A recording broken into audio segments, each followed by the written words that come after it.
तो हम बात करने वाले हैं सेकंड प्रोसेस की, जो है आइसोकोरिक प्रोसेस। आइसोकोरिक प्रोसेस क्या होता है? आइसोकोरिक प्रोसेस वॉल्यूम कांस्टेंट है during the whole process.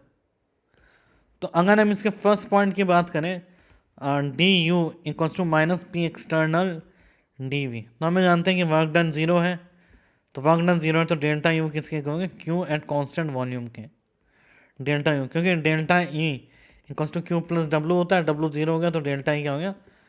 Q के। It is valid for all the type of system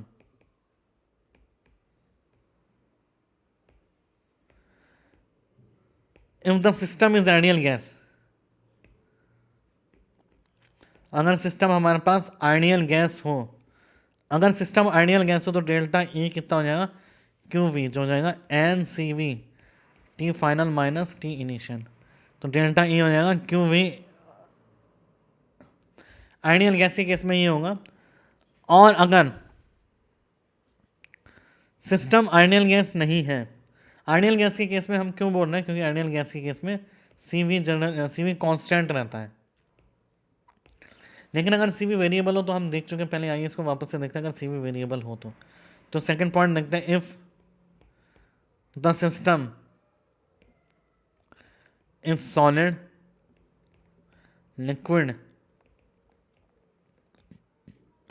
और रियल गैस, सॉलिड लिक्विड या फिर रियल गैस हो, मतलब आइडियल गैस ना हो, तो इस केस में क्या होता है? इस केस में होता है डी क्यू वी क्या हो जाएगा? M S V d T. S V क्या है यहाँ पे? Specific heat at constant volume.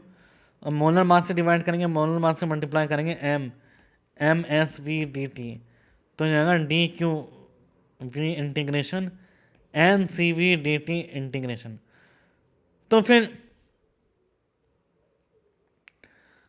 अगर सी वी इज वेरिएबल, अगर सी वी वेरिएबल है ऑब्वियसली टेम्परेचर पर डिपेंड होगा, then integrate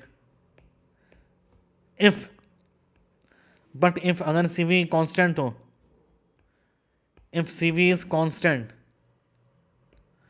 then d Q d Q का इंटीग्रेशन करेंगे तो उसकी वैल्यू आएगी क्यू वी क्या हो जाएगा? N C V d T. ये इंपॉर्टेंट है कि कब क्या आएगा? क्यू वी हो जाएगी n C V d T.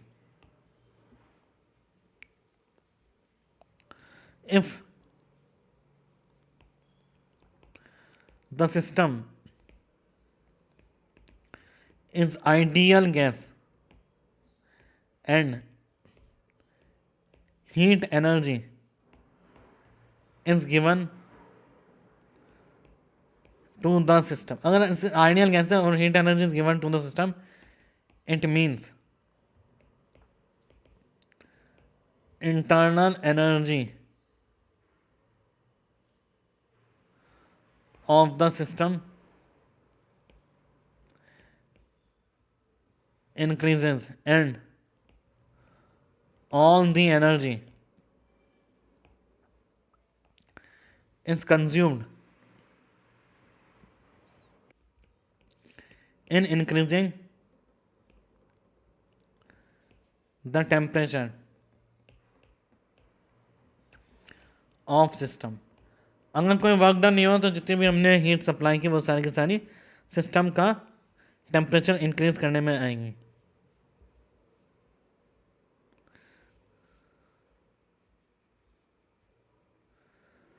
अगर if the system is ideal gas, next point देखते हैं हम, थर्ड पॉइंट। इस पॉइंट में हमने क्या देखा? इस पॉइंट में हमने देखा if the system is ideal gas and heat energy is given to the system, it means internal energy of the system increase आती है और सारी की कोई वर्क डन नहीं हुआ तो सारी की सारी क्या आएंगी? टेम्परेचर इंक्रीज करने में जाएंगी। थर्ड पॉइंट क्या बोल रहा है? If an ideal gas is participating in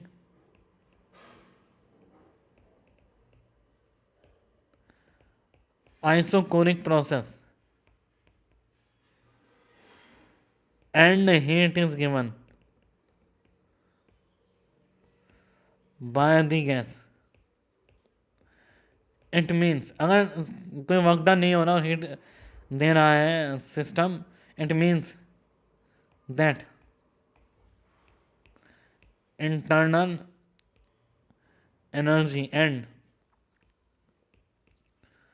temperature of the gas will decrease. Internal energy भी डिक्रीज होगी, टेम्परेचर ऑफ द गैस भी डिक्रीज होगा।